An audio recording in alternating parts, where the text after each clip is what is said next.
All right, our next comic, we are back to our regularly scheduled showcase.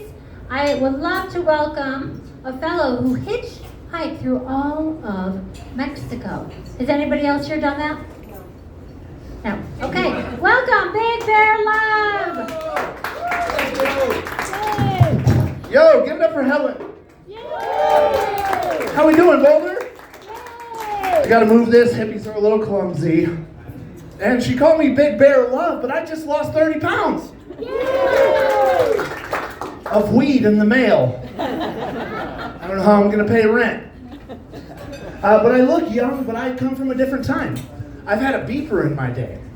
And it wasn't even to sell weed yet. It was so my mom could tell me to come home. I knew they were tracking devices from the beginning. But I come from a different time. I saw Netflix put one of my favorite, Blockbuster, out of business. I saw Amazon put Toys R Us out of business. I saw heroin get put out of business by fentanyl. Right. I come from a time where you could find a mystery bag of powders on the barroom floor and go home and have a good night. Nowadays, these kids have to know chemistry to take that cocaine home. I didn't come from free love like some of these hippies, but I at least came from mystery bag of powders is okay. And a hippie feels safe in Boulder because you guys legalized pot. Kind of put me out of a job. Nobody tells you what happened to the weed man, the one that made it out. He delivers pizza now. DoorDash, and these people with the snowboard racks headed up the Vail looking like police on the top of their car. They're slowing down your food. I'm sorry, ladies. But Denver legalized pot, and then the same year, all over, they installed all these traffic circles. You guys have stoners just doing laps, lost. I've tried to come down to Boulder 3 or 4 times and ended up in Golden. But you guys think it's easy being a hippie, because I don't have a real job. But how many times have you used your job to get out of doing things you didn't want to do? These people know I don't have to work in the morning. I had to move a fish tank on Tuesday. I'm going out to Gun Barrel this weekend to pick up a pit bull. I thought it'd be nice if my friend got over his breakup with his girlfriend by getting off of my couch. But instead we're getting a dog this weekend. Sometimes it'd be easier to have a real job. Be a real boy. Any parents in the crowd? Awesome. Hippies, we're pretty childish. We don't have a lot of kids. You guys keep track of how good your kids are doing with the height on the wall? Hippies, we keep track of the length of our hair. As the last time we saw a judge. I'm doing pretty good. A few judges in Michigan would love to snip my locks. But my buddy, he's got parents from Boulder, and so he's got hippie parents. And growing up is confusing enough.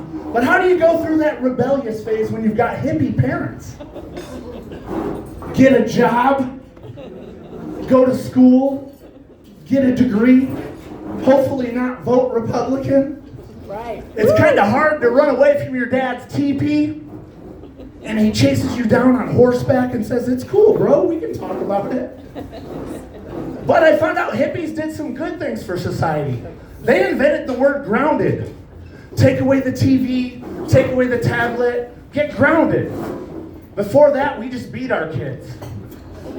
I think I'm still grounded. My buddy, he's got hippie parents. My parents are not. A spooning in his family means laying with your lover. A spooning in my family means getting hit with a wooden spoon when you try and taste the gravy too soon. My buddy, he said they got to choose their own punishment, because he's got a hippie dad. And I was like, what does that even mean? They were like, we got caught toilet papering and we chose not to see our best friend for a whole week. I was like, I got to choose the stick my grandma would whoop me with off of the tree. She let me choose. So differences when you got hippie parents, right? So I was going out to Burning Man. Anybody been to Burning Man? Awesome. And my birth name is not Bear Love, believe it or not. But I'm out there with my hippie friends who's got hippie parents, and their birth name is Blu-ray and Solmar. So I'm going by Bear Love, and they're like, what's our Burning Man name? What's our hippie name for the week? And they realized they already came with hippie names, Blu-ray and Solmar. Right? So the whole Burning Man, they went by Bob and Sam.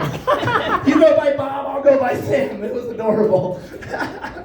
But like I said, you guys put me out of pot, or put me out of work. When you guys legalized pot, I was growing pot high up in the Colorado Rockies, double meaning. And the worst thing that can happen to you when you're growing pot is what? The police to show up. We found out a close second is you can run out of Kool-Aid. Hippies love Kool-Aid. Chiba Hut puts it on tap like it's a real drink for us. And my girlfriend shops at Costco, so have you guys ever been so stoned you thought you invented something that you didn't really? That happened to me up in Conifer. So we're out of Kool-Aid, I've got a bunch of hippies at my house, and I look up in the cabinet, my girlfriend shops at Costco, so we're stocked of sugar. And I look up there, no Kool-Aid. But all these hippies had brought through a bunch of tea packets. And so I was like, perfect, I could flavor the sugar water with the tea. For 3 days, my girlfriend didn't call me out on making batches of sugar water tea. What flavor do you want, honey? My friends didn't call me out. They probably thought there was pot in it looking at me. But it was just celestial seasons, sleepy time. But your family will keep you in check. My cousin came out of Texas, and I was telling him I want to open up a stand at Red Rocks with the different flavors of sugar water tea. It's better than the artificial flavors in Kool-Aid. And he took a drink of it. He was like, this is really good, Bear, but I don't think you invented sweet tea. For 3 days, I thought I did. All right, well, they say that in the 1950s, it was the best we've ever done. It was the golden years. Some people might have even been there through those years. The 1950s. My grandma, she was from that time. And so they say if you want to compare, so that was the golden years. That was the best America ever did it. People had jobs, people had homes, blah, blah, blah. So, but they say you can look into the art from the times to kind of see how people were doing. And so let's compare our generation with the 1950s, the golden era, right? Okay, we've got Gene Kelly, I'm singing in the rain, 1952, right? Singing in the rain in a suit. He's doing good. If you go down to Colfax Boulevard and you see somebody singing in the rain, are they doing good? Or are they under the influence of methamphetamine? Second one, unfortunately. All right, I'm not going to judge our generation by one song from the 50s. Okay, we've got Doris Day. Que sera, sera, whatever will be, right? When my grandma was getting proposed to by my grandpa, that meant the world. Whatever will be, will be. If you see somebody down on Pearl Street, pacing, singing, whatever will be, they might be in foreclosure. All right, so I've got a little bit of gray in my beard and I'm doing comedy, so you can say I might be going through a midlife crisis. But my generation doesn't know how to do a midlife crisis correctly. My dad's generation, it was perfect. He bought a Corvette, spins in circles. Great. My generation doesn't have Corvette money. So a midlife crisis for my generation looks like 35-year-old should be trading recipes with the other moms at school, but instead this weekend she's getting her head shaved. I'm still trying to date Britney Spears. It's a midlife crisis for my generation, you see them. So, and I'm not picking on the girls. G.I. Joe, he's doing it too, shaving his head. I guess he should have joined the military 25 years ago, but he's been working at a factory with his dad. His knees are gone, but you'll find him at Bass Pro Shop this weekend, looking for night vision goggles to hunt a deer. If you need night vision goggles to hunt a deer, you're not the warrior we need, Tanner. All right, let's bring Helen up. Let's get loud one time here. Love you guys.